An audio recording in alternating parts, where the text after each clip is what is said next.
News 24 today's Chanakya state analysis Rajasthan. किस मुद्दे पर राजस्थान ने वोट किया है? 28% लोगों ने पार्टी और उम्मीदवार के नाम पर, 37% ने विकास के नाम पर, 16% ने करप्शन के नाम पर। बड़ा लाल डायरी का कैंपेन चला इस पूरे इलेक्शन में। स्थानीय मुद्दे 7% लोगों ने और 4% लोगों ने कुछ और चीजें देखी और वोट किया। जातियां, कास्ट वाइज डेटा क्या आ रहा है? कौन सी जाति किस पार्टी के साथ जाती हुई नजर आई? राजस्थान का आंकड़ा 200 सीटें, 199 पर वोटिंग। मेजॉरिटी का आंकड़ा 100 जाट गए हैं 32% कांग्रेस की तरफ, प्लस माइनस 3%। 58% एससी गया है कांग्रेस की तरफ और एसटी 46%, मुस्लिम 83% कांग्रेस के साथ जाते हुए नजर आए हैं। ब्राह्मण मात्र 26%, राजपूत 29% और ओबीसी 28%। और ये कमोबेश देखने को मिल रहा है कि ओबीसी की झंडा बरदारी के बावजूद ओबीसी कांग्रेस के पक्ष में उस तरीके से नहीं गया। बीजेपी देख लीजिए, 38% जाट वोटर गया है बीजेपी के पक्ष में, एससी 31%, एसटी 36%, मुस्लिम 7%, मात्र 7%। ये हालांकि बहुत क्लियर एक है भी तरीका। ब्राह्मण 53% बीजेपी के पक्ष में गया, 47% राजपूत गए और ओबीसी 48% एक दफा फिर से बीजेपी के पाले में जाता हुआ। ये राजस्थान का पूरा गणित।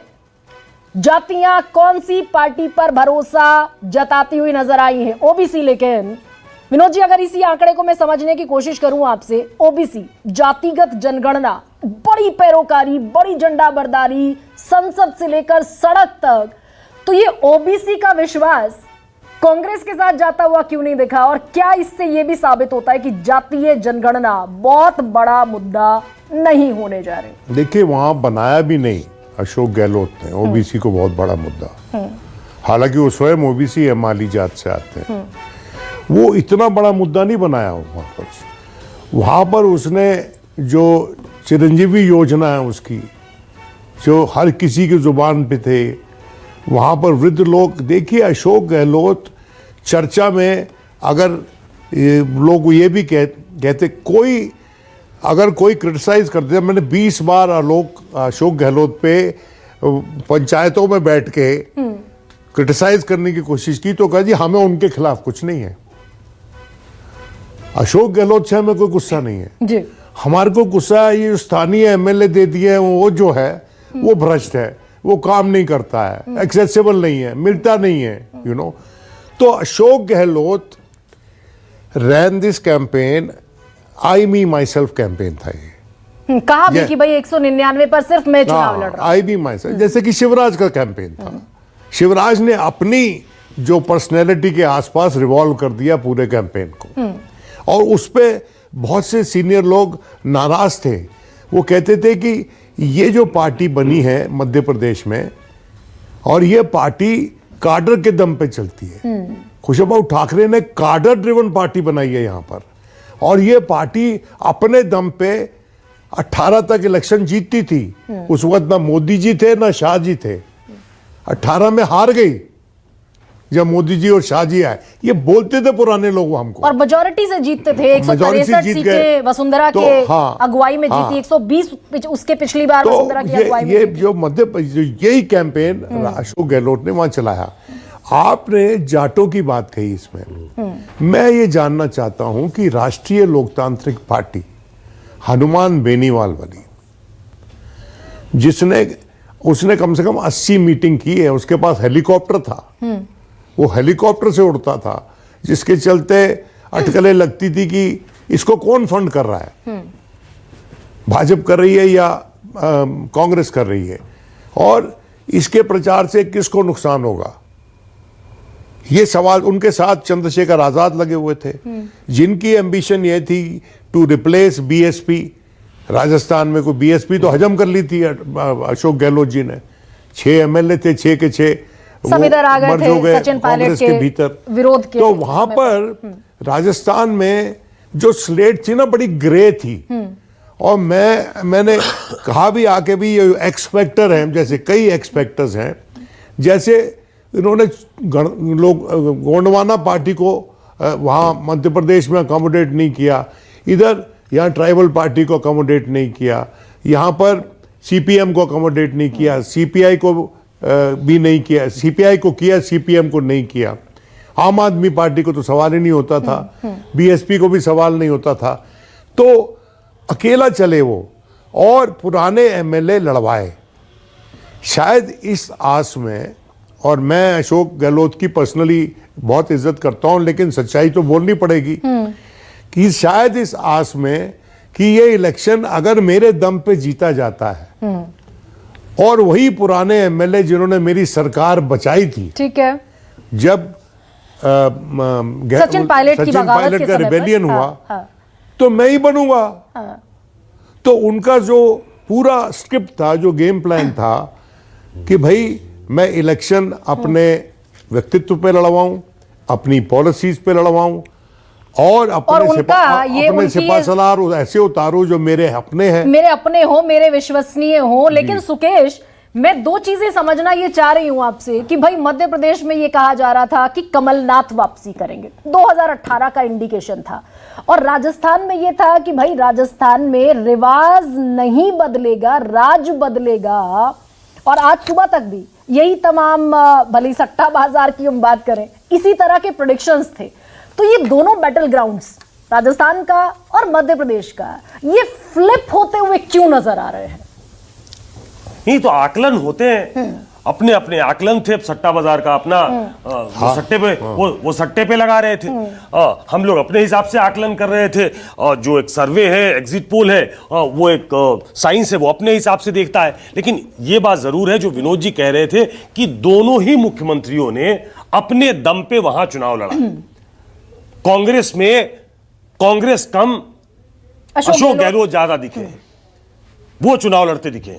मध्य प्रदेश में पूरी ताकत लगी, पूरा संगठन लगा, लेकिन उसको लीड करते हुए, वो चेहरा न होते हुए भी उसको ऐसा लग रहा था कि शिवराज सिंह चौहान लीड कर रहे हैं। उसी तरीके से अशोक गहलोत को घोषित नहीं किया गया था, लेकिन अशोक गहलोत खुद कहते थे कि 199 सीटों पे उम्मीदवार मैं हूं, क्योंकि पहले हम लोगों ने, आप जब नहीं थी तब जब चर्चा कर रहे थे हम कि आजकल ये जो इलेक्शन डिजाइन करने वाले लोग हैं वो बताते हैं कि किसकी टिकट काट दी जाए, किसकी नहीं काटी जाए। तो जो इंटरनल सर्वे था वो ऐसा बताता था कि बहुत सारे विधायकों के टिकट कांग्रेस को काटने चाहिए, लेकिन अशोक गहलोत को अपने जो क्लोज कॉन्फिडेंट्स थे उनका टिकट काटना नहीं था, उन्होंने कटने नहीं दिया। शांति धारीवाल से लेकर तमाम महेश शर्मा को छोड़ दे तो बाकी करीब करीब सबको उन्होंने अकोमोडेट कर दिया। ये उनको नुकसान पहुंचा सकता है, लेकिन उनकी पॉलिटिकल इनिंग्स के लिए ये बहुत जरूरी था, क्योंकि वो अपनी से चाहते थे।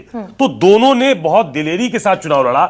वहां तो शिवराज सिंह चौहान ही has come out with flying colours, लेकिन ये जो अभी आप दिखा रही हैं, शायद नंबर्स अब थोड़ी देर में स्क्रीन पे आएगा तो पता लगेगा, लेकिन ऐसा लगता है कि अच्छी लड़ाई लड़ी है गहलोत। इसके पहले वो 2 बार सीएम रहे हैं। बहुत मध्य प्रदेश में भी जी कुछ पोस्टर्स टच एंड गो ही बता रहे हैं, जैसे राजस्थान में टच एंड गो बता रहे हैं। बिल्कुल तो मैं वही कह रहा हूं कि हो सकता है कि राजस्थान में भी टच एंड गो हो, वो तो थोड़ी देर में आ जाएगा, लेकिन लड़ाई दोनों ने दिलेरी के साथ लड़ी है। शिवराज क्लियर विक्ट्री, मतलब मेजॉरिटी की तरफ नजर आ रहे हैं। अशोक गहलोत के साथ क्या होगा ये मालूम नहीं, लेकिन जो उनके साथ पहली 2 बार हुआ है वो इस बार नहीं होने वाला है कि वो उनको राइट ऑफ कर दिया गया, वो 20-22 सीटों पे सिमट गए, ऐसा होने को नहीं है। तो ऐसे में विष्णु त्रिपाठी भाई, सचिन पायलट को कहा जा रहा था कि इस बार पूर्वी राजस्थान में, पिछली बार 18 में तकरीबन 250 रैलियां की सचिन पायलट ने, इस बार प्रदेश अध्यक्ष और अशोक गहलोत मिलकर 100 रैलियां भी नहीं कर पाए। तो ये कहा जा रहा था कि अगर हारे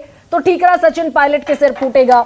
अब ये जो विक्ट्री है, ये सचिन पायलट और अशोक गहलोत की कॉम्बो विक्ट्री तो है नहीं। तो फिर आला कमान के लिए तो और बड़ा संकट है, इस दफा 18 से भी बड़ा संकट 23 में। अगर अभी तो सीटों का आंकड़ा नहीं आ रहा है, लेकिन जैसे मध्य प्रदेश में बीजेपी के लिए बिल्कुल क्लियर कट स्थिति है, और हम लोग ऐसी कल्पना नहीं कर सकते हैं कि जितनी सीटें मध्य प्रदेश में बताई जा रही हैं तो शिवराज सिंह के नाम पर कोई पुनर्विचार जैसी स्थिति होगी, होंगे ही। लेकिन अगर पिछले आंकड़े के मुकाबले राजस्थान में कांग्रेस की सीटें कम आती हैं और फिर भी वो बहुमत प्राप्त कर लेते हैं, तो फिर अशोक गहलोत के उस दावे पर सवाल खड़ा होगा कि मुख्यमंत्री तो मैं ही बनूंगा। और देखिए एक बात और देखिए कि जाट, गुर्जर, ब्राह्मण और राजपूत सब में जो है बीजेपी जी, सब में बीजेपी एज लेती हुई नजर आ रही है। और इसमें गुर्जर वाला जो फैक्टर है वो देखने वाला है, क्योंकि हम ऐसा मान करके चलते हैं कि सचिन पायलट के मुकाबले राजस्थान में कोई सर्वमान्य गुर्जर नेता और कोई बड़ा नहीं था। एब्सोल्युटली ठीक है। तो अब ये गुर्जरों का जो मेजॉरिटी जो ये आंकड़े बता रहे हैं और जिस तरीके से ये बीजेपी के पक्ष में जा रहे हैं, तो कहीं ना कहीं हो सकता है, क्योंकि गुर्जर जो कम्युनिटी है वो व्यक्तिगत के बजाय सामूहिक और संस्थागत सहानुभूति और समानुभूति के तौर पर सोचती है। ये बैसला के मूवमेंट ने साबित किया था राजस्थान में। तो उससे ये लगता है कि कहीं ना कहीं उस कम्युनिटी के मन में ये गुस्सा है कि उसके नेता के साथ जो कांग्रेस ने व्यवहार किया, तो उसका कहीं ना कहीं उनके मन में जो है वो एक बदला लेना, या जो भी आप क्रोध, क्षोभ, क्षुब्धता जो भी कहें। और एक चीज और है, विनोद जी शायद इसको और थोड़ा सा करेक्ट करेंगे, कि राजस्थान में भले ही ये होता रहा कि वो ऑल्टरनेट डिसीजन होते रहे, कभी जनसंघ, कभी कांग्रेस, कभी भाजपा और कभी कांग्रेस, उसमें पूरे जो चाहे मारवाड़ हो या राजपूताना हो, जो राजपूत वोट है वो एक बड़ा फैक्टर है। हो सकता है कि जो वंचित समाज है, ओबीसी है, उनमें इतनी जागरूकता आ गई हो।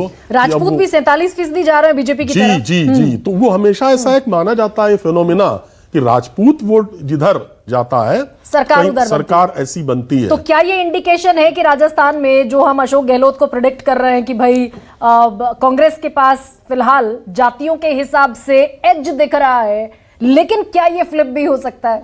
नहीं, मुझे ऐसा लगता है 47% राजपूत है और 48% ओबीसी जा रहे हैं। जी, ब्राह्मण भी ठीक ठाक है, वहाँ ब्राह्मण भी ठीक ठाक है। तो अभी आपने थोड़ा गोपनीय रखा हुआ है, अभी सीट आई नहीं है।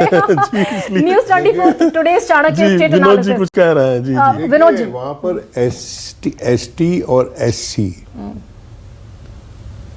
कितने भारी स्तर पे कांग्रेस के पास एससी थे। 58%, 46%। एससी पिछली बार भी था, अब भी टिका है। पिछली बार राजपूत वोट मिला था क्योंकि वो अनंगपाल शायद किसी डकैत का नाम था जिसको मार दिया था पुलिस ने, एनकाउंटर हुआ। हाँ, एनकाउंटर में, तो उसके कारण बड़े क्षुब्ध थे ठाकुर लोग। और अभी मैं जब गया तो मेरे मित्र हैं वहाँ पर, काफ़ी ठाकुर मित्र हैं, और जो मैंने सुना कि मानवेंद्र हमारा दोस्त पत्रकार होता था इंडियन एक्सप्रेस में और इलेक्शन लड़ रहा है इस बार, तो उसको मुझे बताया गया कि जिस लेवल पे ठाकुरों का समर्थन मिलना चाहिए शायद उसको नहीं मिला था। मानवेंद्र तो खुद जसवंत सिंह जी का बेटा है। तो लेकिन ये बात सच है कि राजपूतों ने मन बनाया हुआ था कि वो कांग्रेस के पक्ष में इस बार नहीं जाएंगे। जो मैंने वहाँ बातें सुनी, अब फाइन प्रिंट देखेंगे उसके बाद I am willing to correct myself. जो मैं सुनी सुनाई बात बता रहा हूँ, कोई इसमें इंपीरिकल एविडेंस नहीं है मेरे पास, लेकिन जो इंपॉर्टेंट बात है वो scheduled caste and scheduled tribe have stayed with the Congress, और Muslims don't count for much. 2 सीटें हैं वहां पर जैसलमेर वगैरह में जहां पर मुस्लिम्स आर इम्पोर्टेंट। 83% मुस्लिम कांग्रेस के साथ जा रहा है। तो अगर वहां पर एक और साधु लड़ा रहे हैं वहां जैसलमेर में भारतीय जनता पार्टी वाले, एक तो इधर लड़वा रहे हैं तिजारा में, एक और वो देखने में विवेकानंद की तरह ड्रेसअप करते हैं। उनका तिजारा वाले तो बाबा बालकनाथ हो गए। बालकनाथ है, और वो जो वहां जैसलमेर एक पुरी साहब हैं who dresses up like Vivekananda, तो वो मैदान में है। अच्छा विनोद जी, क्या ये यहाँ से एक और, हालांकि ये प्री स्टैब्लिश्ड है, लेकिन क्या एक दफा और ये स्टैब्लिश हुआ कि 83% मुस्लिम कांग्रेस के पास गए, तो ये बीजेपी और मुस्लिम ये कंप्लीटली पोल अपार्ट है, एक दफा फिर से स्टैब्लिश हुआ क्या? सबका साथ, सबका विकास, सबका विश्वास। तो बीजेपी को स्टैब्लिश होने करने की जरूरत ही नहीं है इस पे। देखिए, अब लेट्स बी ऑनेस्ट कि जो अक़लियतें हैं, खासकर मुस्लिम्स हैं, वो पूरी तरह से संतुष्ट नहीं है। ये बात सच है कि जहां तक अफर्मेटिव एक्शन है सरकार का, उसमें कोई भेदभाव नहीं होता, लेकिन लॉ एंड ऑर्डर टैक्टिक्स में बहुत भेदभाव होता है। तो ये यहां से स्टैब्लिश भी होता है। हाँ। ऐसे में सुजाता जी, अभी राजस्थान की सीटें आना बाकी हैं, लेकिन बहुत बड़ी तादाद में मुस्लिमों ने आप पर भरोसा जताया, एससी और एसटी ने आप पर भरोसा जताया, तो आपका क्लेम क्या है राजस्थान को लेकर? 100 का आंकड़ा बहुमत के लिए कितना पाएगी कांग्रेस राजस्थान में? देखिए, अभी के आंकड़ों में सीट्स नहीं दिखाई गई हैं, लेकिन एक दूसरी जगह में अभी थी, तो वहां पर जबकि बहुत क्लोज फाइट दिखाई जा रही है, परसेंटेज कम दिखाया गया था, मगर फिर भी कांग्रेस पार्टी की सीटें ज्यादा दिखाई गई थी, 106 तक जा सकती हैं, ऐसा कहा गया। अब आपके आंकड़े देखे जाएंगे, लेकिन मुझे लगता है कि 100 का आंकड़ा तो आसानी से पार किया जाएगा, और उसका कारण है कि जो महिला वोटर्स हैं, अगर हम देखें कि अगर हम जाटों की बात करते, गुज्जरों की बात करते, सभी बात करते हैं, आप केवल माइनॉरिटीज या SC ST OBC की ही बात नहीं कर सकते, उसके अंदर जो महिला वोटर है उनकी बात करनी जरूरी है, क्योंकि उनको जो सिलेंडर जिस दाम पे मिल रहा है, या उनके बच्चों को जो अगर या उनके पति को, उनको उनके परिजनों को, उनके बड़ों को जो चिरंजीवी योजना के माध्यम से एक अच्छी व्यवस्था मिल जाती है, और स्वास्थ्य एक ऐसी चीज है, अगर आपको अच्छी व्यवस्था मिल गई तो ना आपको अपना घर गिरवी रखना पड़ेगा, ना अपने गहने गिरवी रखने पड़ेंगे, ना घर बेचना पड़ेगा। सुजाता जी, 400 में सिलेंडर की रेस पर आ गए आप। हालांकि एनसीआरबी का डेटा, जिन महिलाओं का आप जिक्र कर रही हैं, तो एनसीआरबी का डेटा यह भी है कि राजस्थान महिलाओं के खिलाफ क्राइम में नंबर 2 पोजीशन पर है across India, across the nation. लेकिन we are awaiting for the datas for Rajasthan, कि राजस्थान में किसके पास कितनी सीटें, बीजेपी एज पर है या कांग्रेस एज पर है। छत्तीसगढ़ डिस्कस कर चुके हैं, अलावा इसके मध्य प्रदेश की सीटें बता चुके हैं, तेलंगाना का भी पूरा हाल आपके सामने news 24 today's Chanakya analysis, state analysis रख चुका है।